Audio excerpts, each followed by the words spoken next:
She'll find a way to listen. Oh, great. Don't press the button. Just don't press the button, please. Okay.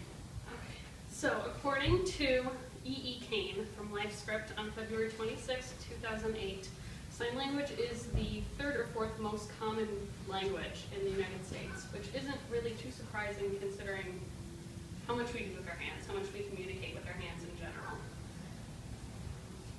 Even just dogs, telling them down, or scuba diving, okay, or out of air. We need to communicate with our hands all the time, very vitally, and sign language is used widely through things like scuba diving and even talking to babies before they become verbal, the police and firefighters, and it can even be useful in loud concerts where you can't even talk to the person next to you. So, some of the main reasons to sign: it's practical, like I just talked about. It improves your nonverbal skills, which we use every day in almost every situation, and it's really good for your brain, and it's fun and easy to learn. As far as nonverbals, there was a study done that Dr. Bill from ASL University on an unknown date talked about a famous psychiatrist, Albert Mehrabian, who did a study that looked in that out of the way we talk, people perceive about 7 of our information from the actual words we're saying, 38% from our tone, and 55% from our body language and our gestures and the way we present ourselves, which is insane, that more than half of what you hear and what you understand has to do with body language. And if it conflicts, people really pay attention to it, and they listen to your body more than they do your words that you're saying.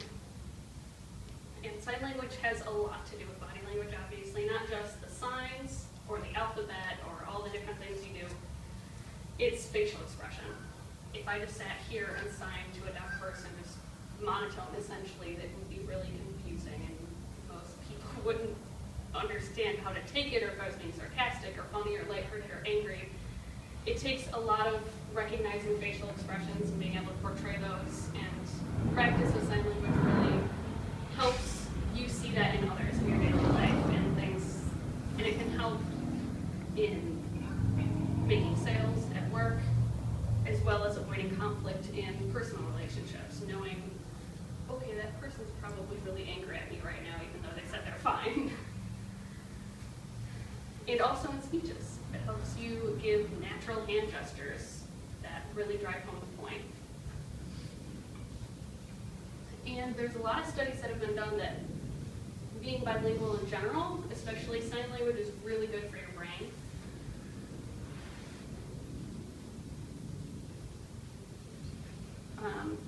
An unknown author from the BBC on June 2nd, 2014,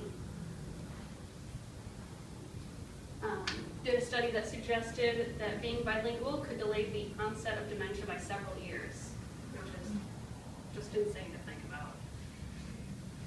And a lot of people learning a new language, we're all obviously not within 2 or 3 years where we're all learning all of this stuff and it's the ideal time, but they say even bilingualism, when acquired later in life, is still really, really beneficial. It's also really good in teaching kids. If you ever work with kids at all, especially with the alphabet, it helps really drive home the point that LMNOP is not one letter. It's L, M, N, O, and P. There's also been studies done saying it greatly increases the cognitive process as far as abstract thinking, creative thinking, problem solving, listening, and general academic goals. And in general, it's really easy to do.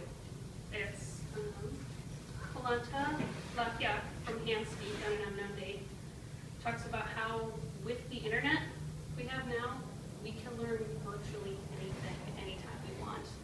You can go on multiple sign language sites. There's Signing Savvy, there's ASL Pro, there's video dictionaries, there's YouTube, there's things everywhere, even with the sign of the day. I went on ASL Pro this morning and it's correct. Something as simple as 1 word a day could be easy. to practice.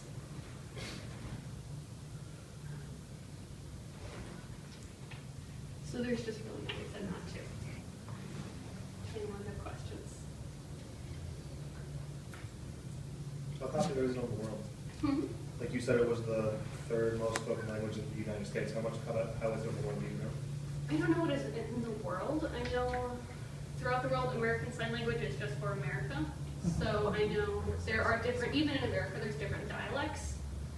So that could affect the thing. There may be different signs for the word brown in 3 different places you go. American Sign Language, where is usually like this, where British Sign Language is like this. So it's little differences everywhere you go, but I don't know where it